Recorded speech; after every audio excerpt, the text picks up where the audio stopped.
12 number प्रश्न पर ध्यान दीजिए। 12 नंबर में कहता है कि 31/3/2013 को भोपालिका इंटरप्राइजेज का अग्रलिखित तलपट से ट्रेडिंग एंड पीएल अकाउंट बनाइए। ठीक है, बैलेंस शीट भी आपको बनाना नहीं है, इसमें कहता नहीं है बैलेंस शीट बनाने के लिए। ठीक है, सवाल में कहता है बैलेंस शीट नहीं बनाने के लिए, लेकिन हम आपको पूरा बताएंगे। परीक्षा में जितना ही कहेगा उतना ही बनाइएगा, लेकिन इसमें हम आपको पूरा बता रहे हैं। ठीक है, ठीक। देखिए कैसे क्या कहता है कि सबसे पहले जो आइटम है, आइटम तो बहुत सारा आइटम है ही, इसमें ट्रायल बैलेंस में रहता ही है। एडजस्टमेंट पहले देख लीजिए क्या है। 31/3/2013 को अंतिम स्कंध 18,000 का, यानी क्लोजिंग स्टॉक जो है आपका वो 18,000 का आपका क्लोजिंग स्टॉक है। ठीक है, प्लांट एंड मशीनरी पर आपको 10% ह्रास लगाना है। अदत्त वेतन आपको 3,000 दिया हुआ है। प्लांट एंड मशीनरी पर 5,000 रुपया व्यय किए, जो गलती से मजदूरी में शामिल हो गया। बात पर ध्यान दीजिए, ये पॉइंट थोड़ा समझने वाला है। कोई भी आप अस्थाई संपत्ति खरीदते हैं, कोई भी अस्थाई संपत्ति खरीदते हैं, उसके निर्माण करने पर, उसके ढुलाई करने पर या उसमें अभिवृद्धि करने पर किसी भी प्रकार का, या उसको स्थापित करने पर किसी भी प्रकार का आप यदि खर्च करते हैं तो उसको प्लांट एंड मशीनरी में जोड़ना चाहिए। वो आपका अलग से कोई आयगत व्यय नहीं बनता है, जो आप अलग से उसको एक्सपेंडिचर मान के चलिएगा, वो संपत्ति के मूल्य में जुड़ जाता है।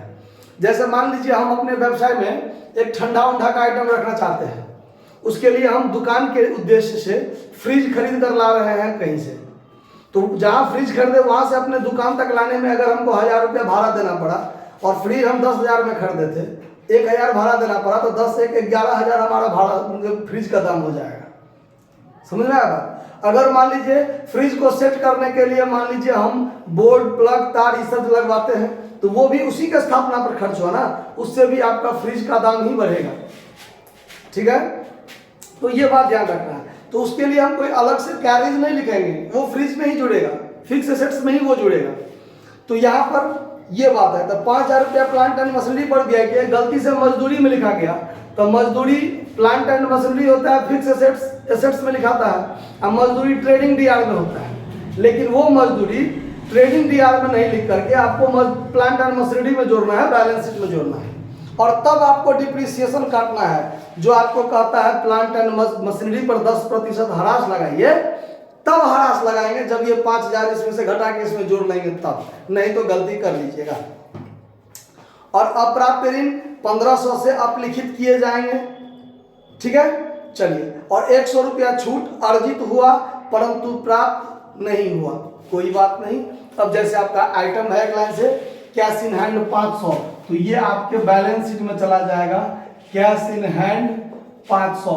उसके बाद है आपका कैश एट बैंक, तो कैश एट बैंक कितना दिया हुआ है 1200, तो ये यहाँ पर 1200 लिख दीजिए। उसके बाद जो आइटम है आपका ऑफिस फर्नीचर 6,000, तो ऑफिस फर्नीचर पर कोई डिप्रिसिएशन नहीं है। Office furniture, office furniture, office furniture 6,000 direct लिख दीजिए। उसके बाद है आपका अकाउंट रिसीवेबल 15,000, ये भी आपका संपत्ति है। अकाउंट रिसीवेबल कितना है? अकाउंट रिसीवेबल, अकाउंट रिसीवेबल कितना है 15,000।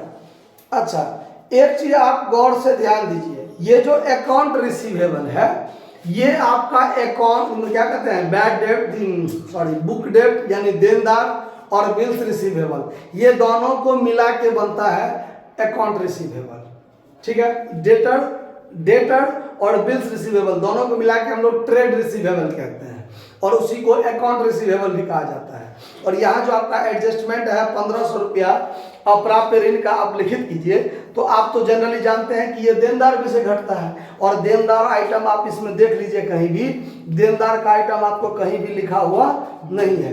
तो ये जो देनदार का आइटम कहीं भी लिखा हुआ नहीं है, तो आप इसको क्या करिएगा, तो ये जो अकाउंट रिसीवेबल है 15,000, उस 15,000 में से आप घटाइएगा। तो अकाउंट रिसीवेबल आपका 15,000 है, इसमें से आप बैड डेट्स घटाइएगा। बैड डेट्स 1500 घटाइए तो ये 13,500 बचेगा। और ये बैड डेट्स मान के चलते हैं यहाँ तक ट्रेडिंग हो जाएगा, तो यहाँ पर आप टू बैड डेट्स कितना कीजिए 1500 लिख दीजिए, ठीक है। चलिए उसके बाद आगे देखिए, आगे कहाँ थे हम लोग, अकाउंट रिसीवेबल हो गया ना। चलिए ये कमीशन दिया हुआ है आपको 1200, तो ये कमीशन आपको कहाँ होगा, पीएल के डीआर में, सॉरी क्या है कमीशन, हाँ पीएल डीआर में, टू कमीशन 1200 था, कमीशन 1200। उसके बाद है बिल्स रिसीवेबल 3500, तो ये भी आपका यहाँ चला जाएगा, बिल्स रिसीवेबल, बिल्स रिसीवेबल कितना था, अमाउंट भी ध्यान से हट जाता है, 3500, 3500। अभी हम आपको बताए थे कि बिल्स रिसीवेबल और डेटर दोनों को मिला के अकाउंट रिसीवेबल हम लोग कहते हैं। अगर मान लीजिए बिल्स रिसीवेबल अलग दिया हुआ है तो अकाउंट रिसीवेबल में सिर्फ डेटर होगा, समझ में आया बात, अगर अलग से दिया हुआ है तो। उसके बाद चलिए, अब इसके बाद आपको है प्लांट एंड मशीनरी 24,000। देखिए यहाँ पर हम लोग प्लांट एंड मशीन 24,000 लिख लिए। और आपको यहाँ दिया हुआ है क्या कि प्लांट एंड मशीनरी पर 10% ह्रास लगाना है। अगर आप यहाँ पर 10% ह्रास लगाइएगा तो 2400 ही लगाइएगा, तो आप गलती कर लीजिएगा। क्यों, तो 4 नंबर एडजस्टमेंट कहता है कि प्लांट मशीनरी पर 5,000 रुपया किए, जो गलती से मजदूरी में लिखा है, तब तो मजदूरी में से 5,000 घटाना है, 5,000 मजदूरी में से घटाना है और इसमें 5,000 जोड़ना है। तो यहाँ पर यहाँ भी घटाना है, यहाँ भी जोड़ना है, तो तत्काल हम यहाँ जोड़ देते हैं, add related to wages, sorry related to plant machinery include in wages 5,000 इसमें जोड़ दीजिए 29,000, और तब इसमें से लेस कीजिए depreciation, depreciation at the rate of 10%, 2900 घटेगा तब ये हो जाएगा 26,100 होगा ना, 26,100। और यहाँ हो जाएगा 2900 to depreciation on plant and machinery. और वो 5,000 आपको यहाँ वेजेज में से घटाना है, वेजेज जितना भी होगा उसमें से घटाना है related to plant and machinery, ठीक है। कितना, 5,000 यहाँ जगह छोड़ दिए हैं, क्योंकि यहाँ पर आपको ओपनिंग स्टॉक का काम है, किसका काम है, ओपनिंग स्टॉक का, और फिर टू परचेज का। तब परचेज में से परचेज रिटर्न घटेगा तो उतना में हमारा काम हो जाएगा। चलिए प्लांट एंड मशीनरी का हो गया। ऑफिस एक्सपेंस 2,000, तो ऑफिस एक्सपेंस के संबंध में कोई एडजस्टमेंट नहीं है आपको। ऑफिस एक्सपेंस कितना, 2,000 रुपया। उसके बाद देखिए ऑफिस एक्सपेंस के बाद क्या है, कैरिज इनवर्ड 1200, कैरिज इनवर्ड आपको यहाँ आ जाएगा ट्रेडिंग डीआर में, कैरिज इनवर्ड 1300 है, कैरिज इनवर्ड कितना है, 1200 नहीं, हाँ कैरिज इनवर्ड 1200 तो है, और हम 1300 लिख दिए हैं, कैरिज इनवर्ड 1200 हो गया। इसके बाद देखिए कैरिज आउटवर्ड है 3500, ये पीएलडीआर में आ जाएगा, टू कैरिज आउटवर्ड 3500। उसके बाद देखिए, उसके बाद आपको दिया होगा सेल टैक्स, तो सेल टैक्स जो है ये एक तरह का खर्चा है और इसको पीएलडीआर में होता है, बिक्री से संबंधित है, इसीलिए टू सेल्स टैक्स 1700 है, ये पीएलडीआर में।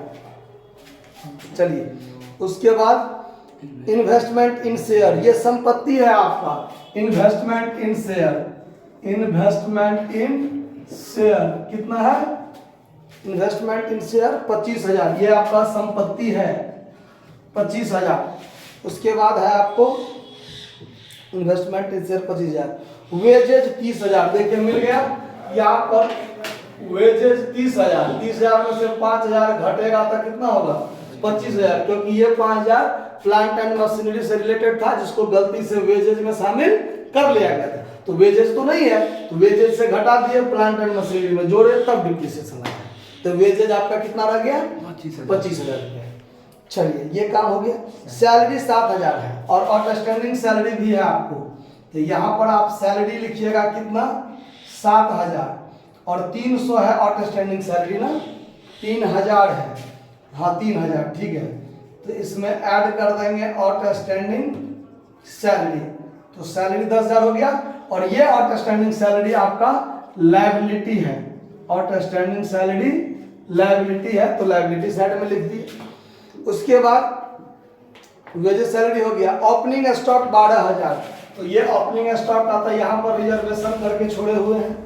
उसके बाद क्या है देखिए, उसके बाद है आपको सेल्स रिटर्न, तो सेल्स रिटर्न तो सेल्स में से घटता है, तो सेल्स है 150,300, 150,300 ये है आपका सेल्स, और इसमें से आपको लिखना है सेल्स रिटर्न 2,000 है। सेल्स रिटर्न कितना है? 2,000 है, तो घटा दीजिए 1,48,300। उसके बाद है आपको परचेज 66,000, तब परचेज यहाँ पर लिखेंगे 66,000, और इसमें से परचेज रिटर्न देखिए 5,000 है, जो क्रेडिट सेल्स में है 5,000 परचेज रिटर्न, तो लेस कर दीजिए परचेज रिटर्न, तो ये आपका कितना रह गया? 61,000 रह गया। उसके बाद आपको ड्राइंग्स है 7,000, तो ड्राइंग्स कहाँ से घटता है? कैपिटल में से, तो उसके लिए यहाँ पर आपको कैपिटल लिखना है। तो देखिए कैपिटल कितना है? 27,000, तो कैपिटल 27,000, इसमें आपको ऐड करना है नेट प्रॉफिट, अगर होगा तो, अगर नेट लॉस हुआ तो वो भी घटाएंगे, और फिर इसमें से आपको ड्राइंग्स क्या करना है? घटाना है। तो ड्राइंग्स कितना है? 7,000, तो ये 7,000 घटेगा, तो जब समय आएगा तब तत्काल लिख के छोड़ दिए। तो इधर आइए ट्रायल बैलेंस के क्रेडिट साइड में, सेल्स लिख लिए, परचेज रिटर्न लिख लिए, अकाउंट पेबल 12,000, अकाउंट पेबल आपका लायबिलिटी है, account payable, account payable liability है कितना है? 12,000। उसके बाद बिल्स पेबल है आपका 8,000, बिल्स पेबल है आपका 8,000, बिल्स पेबल हो गया। उसके बाद देखिए छूट मिली 1,000, छूट मिली 1,000, तो ये छूट मिली 1,000 तो पीएल के क्रेडिट में होगा, डिस्काउंट रिसिप्ट 1,000 लिख लिए। इसमें एडजस्टमेंट है, 100 रुपया छूट अर्जित हुआ मगर प्राप्त नहीं हुआ है, तो नहीं प्राप्त होता, आज न कल प्राप्त होगा, हमारा वो संपत्ति के रूप में रह जाएगा, एक्रूड डिस्काउंट रिसिप्ट होगा ना। तो ये 100 रुपया हमको छूट मिला है मगर रुपया में अभी तक नहीं मिला है, आज न कल तो मिलेगा, तो मिलेगा। तो यहाँ पर 100 इसमें क्या कर देंगे? ऐड कर देंगे, क्या लिखेंगे? एक्रूड डिस्काउंट रिसिप्ट, तो ये 1100 हो जाएगा, और ये हो जाएगा यहाँ पर एक्रूड डिस्काउंट रिसिप्ट 100 यहाँ लिख दिए। उसके बाद छूट मिली हो गया, लाभांश मिला यानी डिविडेंड रिसिप्ट 5500, तो ये भी एसेट पीएल के क्रेडिट में हो जाएगा, बाय डिस्काउंट कहते हैं, डिविडेंड रिसिप्ट 5500 वही है ना। चलिए कैपिटल भी लिख लिए हैं, एडजस्टमेंट भी सारा हो गया है, एगो क्लोजिंग स्टॉक 18,000 रहा है, तो यहाँ पर आप लिख दीजिए क्लोजिंग स्टॉक 18,000, यहाँ भी लिख दीजिए क्लोजिंग स्टॉक 18,000, लगभग काम हो चुका है। अब यहाँ पर इसको बंद कीजिए, तो ये हो गया आपको 1,66,300, 1,66,300 ठीक है ना, जोड़ देख लीजिए 1,66,300, 40 10 50 16 86 ठीक है। इसमें से इसको घटाइए, जो बचेगा आपका क्या हो जाएगा? ग्रॉस प्रॉफिट सीडी, वही यहां पर आ जाएगा ग्रॉस प्रॉफिट बीडी। कितना हुआ घटा के? 67,100, कितना? 67,100, जो आपका ग्रॉस प्रॉफिट हो गया 67,100, फिर वही 67,100 यहाँ चला जाएगा, 67,100 67,100। अब इसको जोड़िए, कितना होता है? 73,700। अब इस 73,700 में से आप घटाइए, जो बचेगा वो आपका नेट प्रॉफिट हो जाएगा। नेट प्रॉफिट कितना हुआ? नेट प्रॉफिट है 50,900। तो ये 50,900 यहाँ हो जाएगा, ये 50,900 यहाँ जोड़ दीजिए आप, तो ये जोड़ के हो जाएगा आपको 77,900। फिर 7,000 ड्राइंग्स इसमें से घट जाएगा तो 70,900। फिर इसमें जोड़ दीजिए तो 70 अब 90 3 93,900 हो जाएगा। हो जाएगा ना? अब इधर भी जोड़ कर देखिए कि 93,900 होता है कि नहीं होता है। हो गया तो सवाल पर विजय प्राप्त हुआ, नहीं हुआ तो फिर दिमाग लगाना पड़ेगा कि क्या छूट गया क्या रह गया। मिल गया दोनों साइड बराबर, तो किसी प्रकार का कोई दिक्कत नहीं है, तो इसको नोट कर लीजिए।